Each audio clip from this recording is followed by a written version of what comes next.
It's my pleasure to have with us Andrew Kriegler, who's the, I believe, President and CEO of CIRO. And in that regard, Andrew, I know you've been hard at it in terms of getting CIRO up and running, which is the acronym for the Canadian Investment Regulatory Organization. So Andrew and I are going to have a bit of a chat. You'll hear directly from, I guess, the fellow who's tasked with getting CIRO up and running and working as we go forward. Andrew, just maybe to kick us off, I did allude in the prior discussion to the fact that there was an amalgamation of IROC and the MFDA. And in your view, why was that important, and what were your objectives? Because you were quite a catalyst for this development. Well, thank you, Stan, and thanks everyone for the chance to be here today.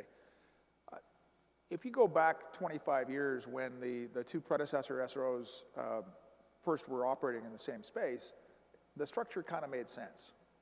Financial services operated in silos, and there wasn't much crossover between the individual who got a mutual fund from a mutual fund advisor and the full-service brokerage firms that gave advice on all sorts of products and services.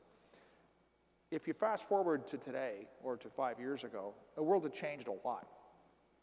And primarily it changed in respect of the needs and wants of Canadians.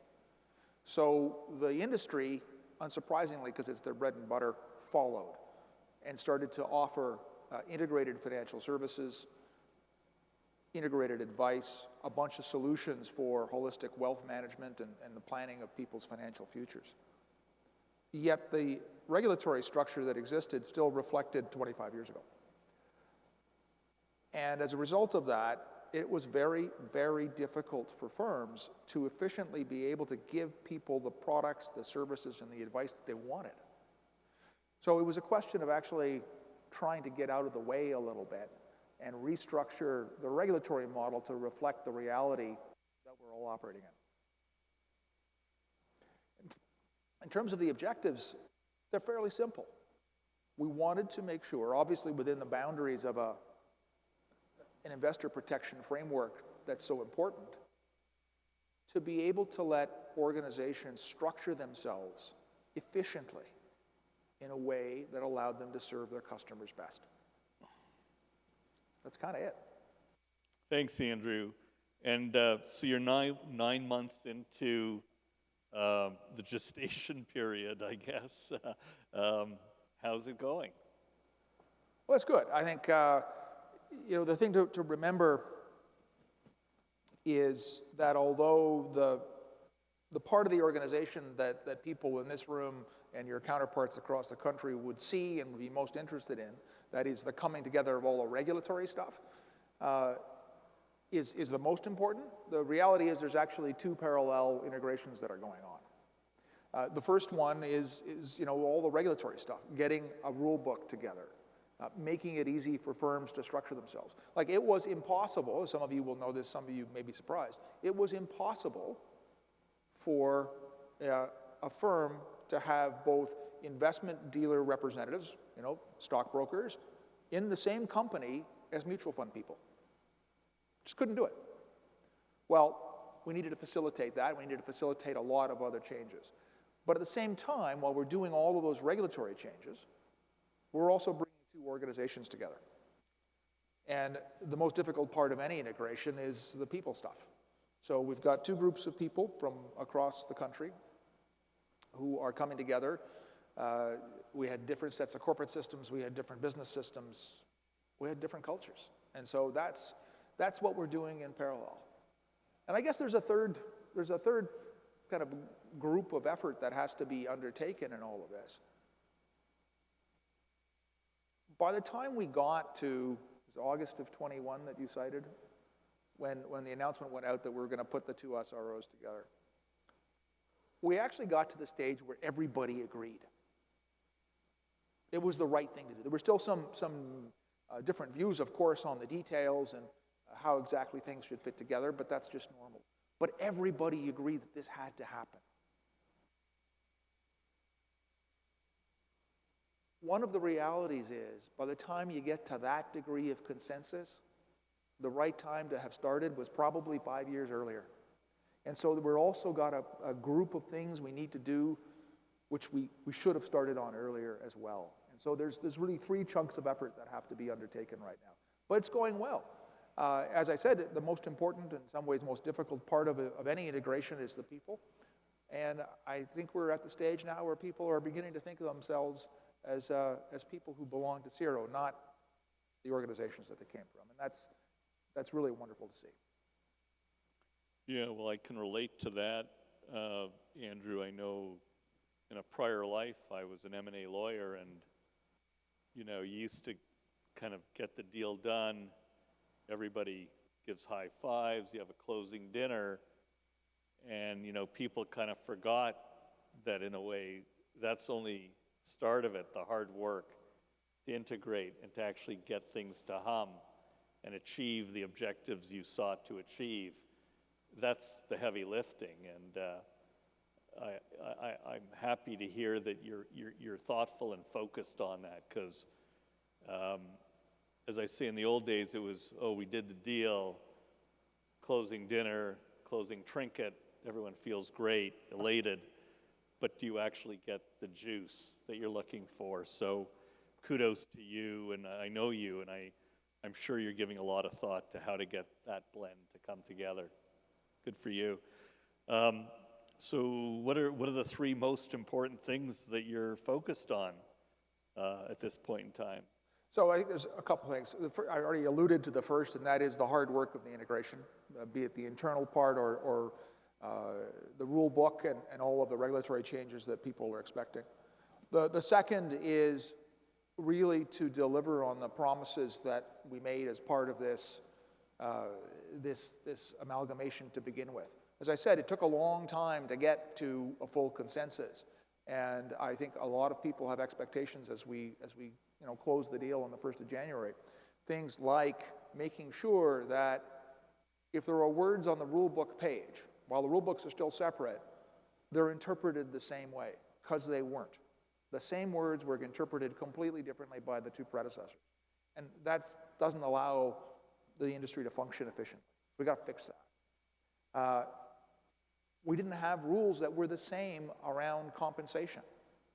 Well, if you've got integrated financial services companies that are now bringing these 2 separate subsidiaries, a mutual fund dealer and an investment dealer, together, we can't hope for them to be successful in doing that if the way in which people are allowed to be paid is completely different on one side versus the other. So it's an area, for those that are technically inclined, called directed commissions, but it's a huge and controversial area, and it's got to be solved like now. And then the third kind of bucket of stuff is setting up for the future, because we are able now, given that we're in one organization, to knock down a bunch of these arbitrary regulatory barriers, these silos that I talked about a moment ago. But that's solving the problems of the past. That's not solving the challenges that we're dealing with today and into the future. So the third bucket of stuff is setting up our strategy and preparing for what is, quite frankly, I think, transformative regulatory change, to prepare for what Canadians want in the months and years to come from their financial services providers. Now, I don't know if this is going to be redundant. We had asked about what are the most important things you're focusing on, a slight variation on the theme. What are the 3 greatest challenges you're facing? Yeah, so I when I was prepping some notes for this, I totted up a couple of numbers that folks might be interested in, and I think this one number actually exemplifies the challenge. It's 122, and the number 122 is the list of initiatives that have so far been assembled for us to accomplish over the next 3 years. Okay. Which, by the way, is impossible. So I think our biggest problem is to try and figure out where to prioritize our efforts, where to put our people and our financial resources. I mean, just a reminder to everyone, we're a not-for-profit. We're a cost recovery organization. So every dollar that we spend on making the system better has to come from somewhere, and it's from the industry.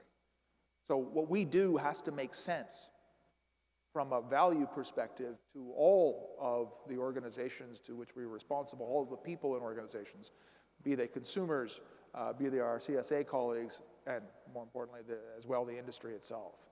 So I think those are the big challenges. The other thing, we can't just come up with a priority by ourselves. The panel that you just hosted talked about the opportunities and challenges of our regulatory model in Canada as embodied by the CSA and all of its various jurisdictions. Well, we love all of our parents equally across the country, but the reality is that they don't always agree on everything all the time. The example that you highlighted of how you and your colleagues across the country came together on the amalgamation, and we drove through in about 15 months to get a very complex regulatory structure change done, is tremendous. And I saw it firsthand, and I will take a quick second to segue and say, when Stan was out of the room at a CSA meeting, they chose him to be the point person on this amalgamation, and I think your experience in M&A was incredibly useful for all of that. But it's also not always that you can get that level of consensus, that uniform point of view amongst all kinds of different stakeholders, not just amongst the CSA itself. And that's going to be the tough part over the course of the next little while. So, do we pursue this regulatory change and throw all of our efforts at it? Or do we try to take on, to provide simplification to the industry, bringing all of registration for mutual fund individuals in-house from the patchwork where it is today? Or do we change systems entirely? Getting those consensus on those sorts of things, that's going to be one of our biggest challenges. Thanks, Andrew. Anything else you wanted to add to that mix, or on the challenge front? You had 122 issues you had to contend with, so yeah, that in of itself maybe says it all. But I think I'd like to, the combination of what's most important in the challenges, I'd like to highlight a couple things that I think are really critical, that we have to succeed on. Otherwise, not only the industry, but frankly, Canadians are going to be disappointed. We live in a world today that's pretty complicated.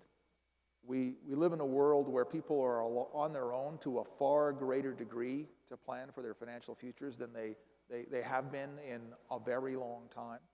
When I started my working life, there were still an awful lot of organizations where people could get jobs, where the job came with membership in a pension plan. There simply aren't very many of those anymore. So people have to fend for themselves, and that's hard. Even for someone who is financially literate, it's hard. And the data on the better outcomes you get when you have the benefit of financial advice from someone who's knowledgeable, who's registered, who has to follow the rules, is significant. But right now, it's actually pretty hard to get access to advice. And that's for a whole bunch of reasons. One, the cost of providing it has gone up, and therefore organizations, financial services organizations, are trying to bring efficiencies and scale and technology to bear. But it's just hard. It's also been a more complicated world to operate in if you're a financial services provider, because there's more regulation. So we have to take a hard look over the next couple of years about how to get Canadians better access to advice. And that involves everything from making it easier to get hybrid advice, that is linking technology and human advice together and taking some of the, I think, potentially arbitrary regulatory roadblocks out of the way, to simplifying the administrative exercise that advice providers have to go through. Now, the philosophy of those things is good, right? You want to make sure that if you're giving someone a recommendation about what to do, you kind of write it down. It has some logic to it. It makes sense from a portfolio management perspective and follows the realities of that person's life and their financial situation. But it's a lot of administrative work. There are a lot of hoops to jump through. And so we have to make it easier for the individual to access the advice and for the provider to provide the advice. I think that's one of our big goals over the next couple of years. Right. So I know you're in the throes of strategic planning, Andrew, and would it be fair to say that this reality of how people are choosing to invest with advice, do it yourself, is going to be a key area of focus for you in thinking about larger structural shift or, different approaches to serve that need, which is there? Is that a key component? I think that's right. So, I mean, we talked at the outset about the fact that from a structural perspective, there were these silos. There was the former IROC and the former FDA, even though the world had blurred underneath us. Well, the same thing is true here. There are effectively regulatory silos of our own making that have mutual funds, they have do-it-yourself discount brokerage, they have full-service advice, and they have portfolio managers to whom you hand over the portfolio, they manage it for you. Well, there are very sharp divides between those, but that's not the reality of people's lives anymore. So we've got to knock down those barriers as well. And so if you're on an online platform, as an example, and you would like to do it yourself most of the time, but there are areas you'd like to get advice, you should be able to get it. And we need to make that possible efficiently. So that's just one of many examples. I admire, Andrew, your leadership on this and CIRO's thoughts, because, it's no longer acceptable to say when you're asked, why do you do this, to say, well, we've always done it this way. Like, that is clearly a non-starter. And I think we heard earlier in the other panel about the rapid pace of change, impacts of technology on how people are choosing to invest, lack of affordability or interest by high net wealth professionals to deal with small accounts. Something has to get synced up here. So there's a big need to really think further through those issues. There is, and I think we have to move quickly on it. So this is one of the areas where I think I'm optimistic that we at the SRO, you and your colleagues at the CSA, and frankly all of the other groups that are involved in this will come together and say, we need to make changes now. I know when we think about intelligent regulation at the ASC, we're very much wired in that direction, Andrew, along with our colleagues in CSA, to think about whether or not there are not better ways to do things than simply just saying, well, we've always done it this way. Yeah. So that's something we're going to look forward to because technological developments, I think, are pushing us in those directions.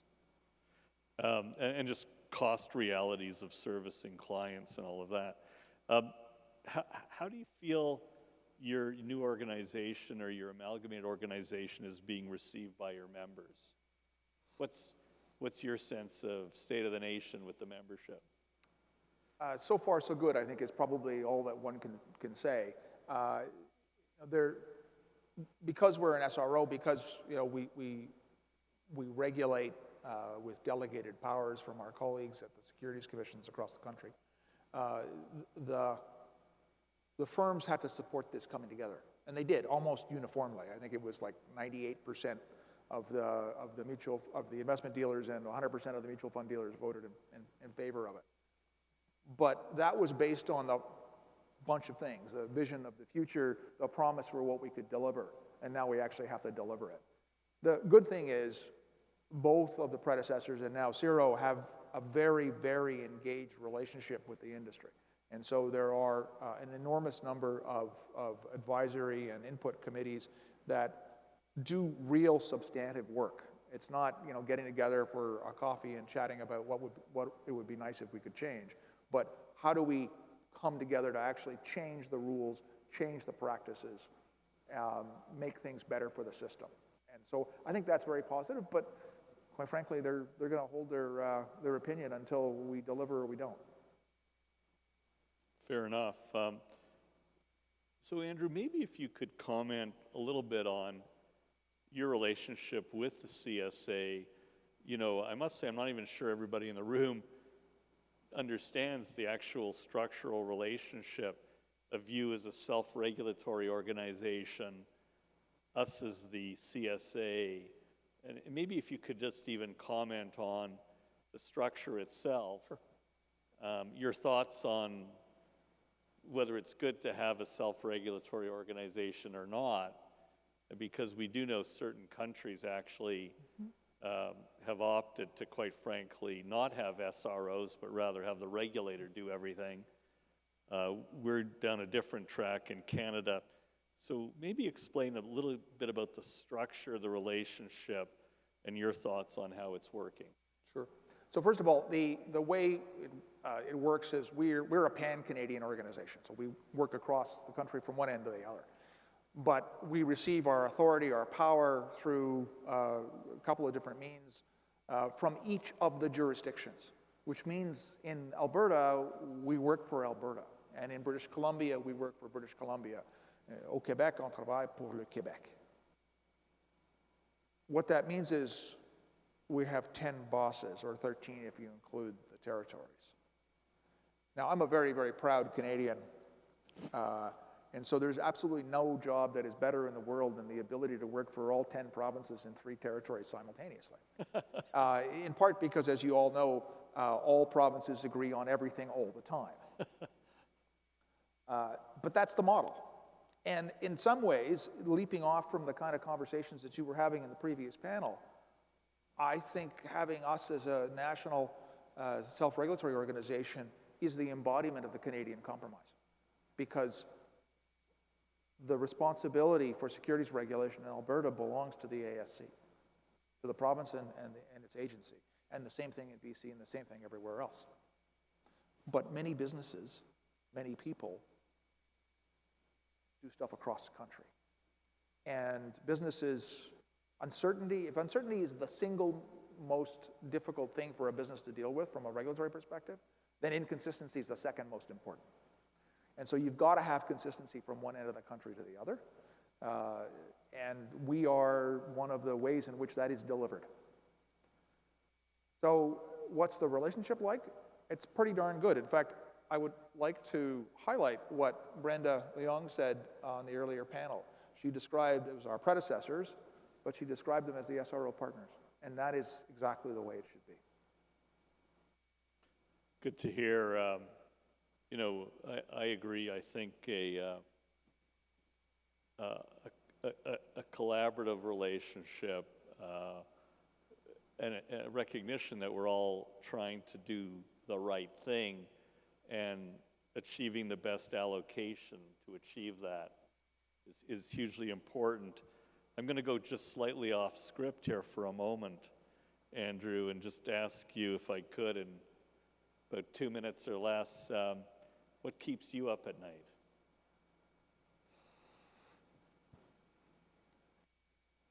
A couple things. Like a police officer or someone in the military, the thing you worry about the most is if something happens on your watch, that you miss something, that somebody gets hurt, in our case financially, because we didn't check something we should have checked, or we didn't push hard enough on something we should have. I think the related point was actually already touched on by your other panel, and that's that although there are a myriad of products and services and cool ideas about how to deliver something to an investor, underneath it all, there really aren't that many new things under the sun, and most of the risks that you come across in a crypto or a derivative or a cash instrument or a managed product or whatever it might be are the same. And so our biggest risk is, as we try to support innovation, which I think we have to do, we lose track along the way that if it's the same risk, it probably needs similar regulation. And stuff splits. And people will work their way through the cracks, and somebody's going to get hurt. Okay, well, thanks for those thoughts. Good advice. And with that, we're going to conclude our discussion. Andrew, it's been a pleasure to get the opportunity to introduce you both to Alberta participants and for you to tell a bit of your current story, which is still to be written, I think, with the path ahead of you. Thanks so much for coming.